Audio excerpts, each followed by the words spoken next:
नमस्कार, एक बार फिर से आप सभी का स्वागत करते हैं और ज़्यादा देरी ना करते हुए आज यूनिट थर्ड को ख़त्म कर देते हैं।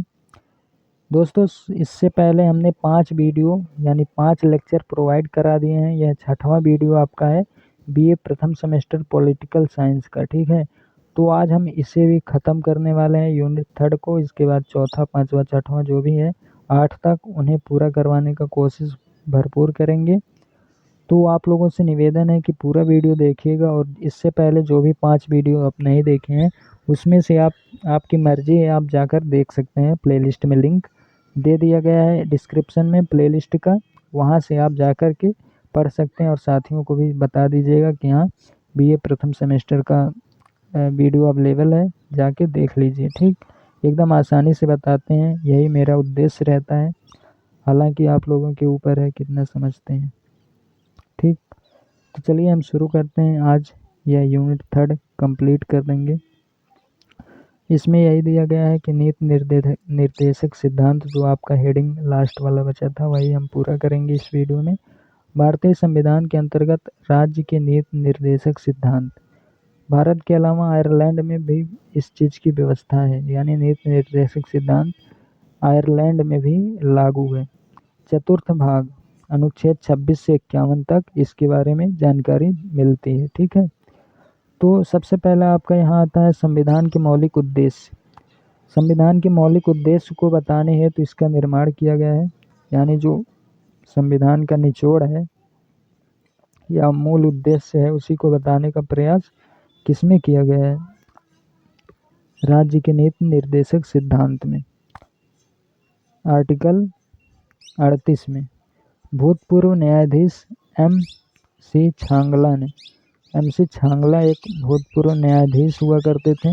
इन्होंने कहा है यदि नीति निर्देशक सिद्धांतों का सही से प्रयोग किया जाए तो भारत स्वर्ग बन जाएगा, ठीक। कौन कहा है? एम सी छांगला, जो भूतपूर्व मतलब पहले न्यायाधीश हुआ करते थे, ठीक। संविधान के मूल उद्देश्य यानी मौलिक उद्देश्य जो है उसी को बताने के लिए नीति निर्देशक सिद्धांत का उपयोग किया गया है संविधान में हमारे। दूसरा आपका यहाँ है अनुदेश पत्र। यह एक ऐसा आदेश पत्र है जिसके माध्यम से बताया जाता है कि कार्यपालिका आदि को किस तरह कार्य करना चाहिए। 25वें संविधान संशोधन में कहा गया न्यायपालिका भी इसका पालन करे। अनुदेश पत्र क्या है, आप लोगों को समझ में आ गया होगा। अनुदेश पत्र एक ऐसा आदेश पत्र है या एक ऐसा आदेश पत्र है जिसके माध्यम से बताया जाता है कि कार्यपालिका यानी जो भारत में जो भी काम किए जाते हैं कार्यपालिका के अंतर्गत आते हैं। राज्य स्तर की अलग कार्यपालिका होती है और राष्ट्र स्तर की अलग कार्यपालिका होती है। तो इन्हें क्या काम करना चाहिए? 25वें संविधान संशोधन में यह भी कहा गया कि न्यायपालिका कार्यपालिका तो अनुदेश पत्र जारी ही किया जाता है कि कैसे कार्य करना चाहिए, किस तरह से।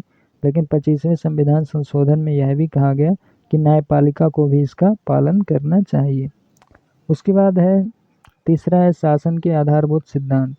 जो शासन के आधारभूत सिद्धांत है, कानून बनाते समय नीति निर्देशक सिद्धांत का ध्यान रखना चाहिए, आर्टिकल 37 में कहा गया है, ठीक है।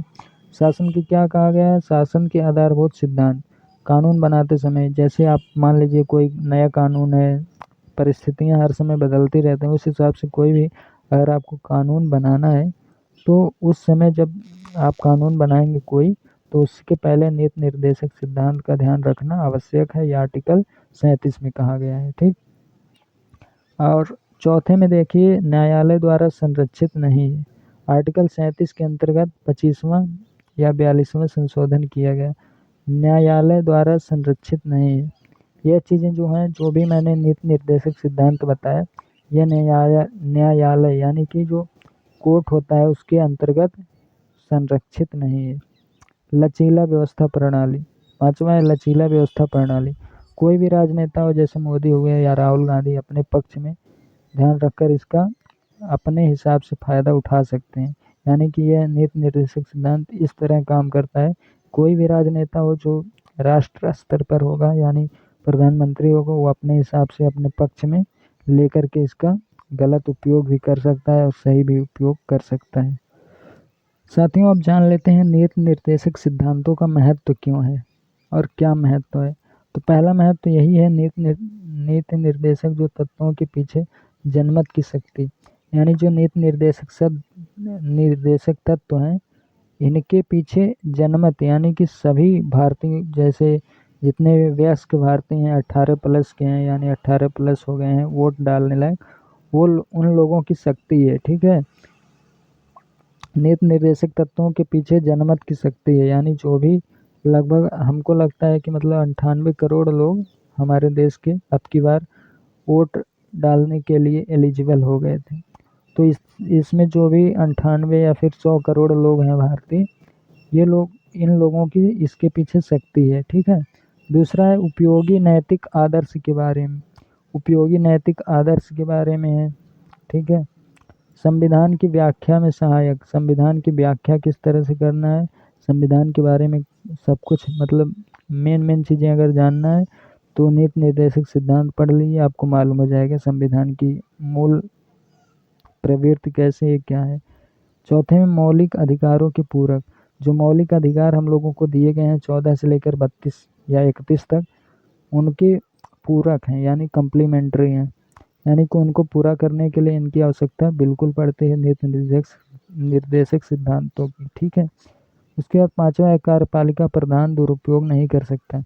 जो कार्यपालिका है, इसके आने से, यानी नीति निर्देशक सिद्धांत के आने से जो कार्यपालिका है वह दुरुपयोग नहीं कर सकता, यानी काम सही से नहीं, ऐसा नहीं सोच सकता कि काम नहीं करेंगे तभी पैसा मिलेगा।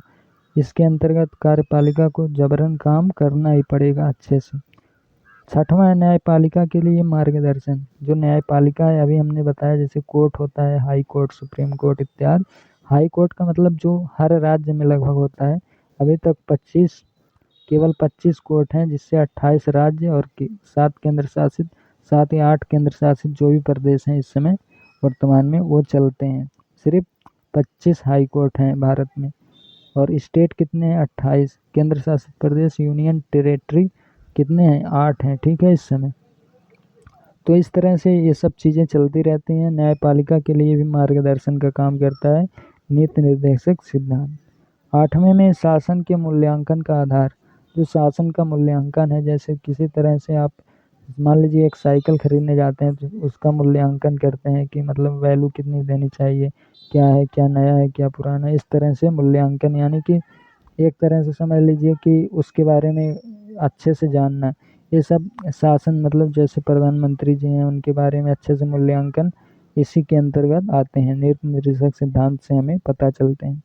9वां दिया है सभी दलों के लिए उपयुक्त, यानी कि जो भी दल हैं, बीजेपी हो या कांग्रेस हो, किसी भी दल के लिए हो, आरजेडी हो, कुछ भी हो, सबके लिए उपयुक्त हैं। ठीक, आशा करता हूँ आज का वीडियो समझ में आया होगा। अगर आपको समझ में आया होगा तो अपने साथियों को भी शेयर कीजिएगा। तब मिलते हैं नेक्स्ट वीडियो में, तब तक के लिए जय हिंद। और यह यूनिट 3 आपका, जो यूनिट 3 है आपका, यह कंप्लीट हो गया, पॉलिटिकल साइंस। ठीक है, फर्स्ट सेमेस्टर आपका बीए का जो 3rd यूनिट है पूरा हो गया। 5 यूनिट और बचा है, यानी 8 यूनिट में से 3 खत्म हो गया, तो 5 हमारा बचा हुआ है। इसके बारे में आगे चर्चा करेंगे चौथे यूनिट में। तब तक के लिए जय हिंद।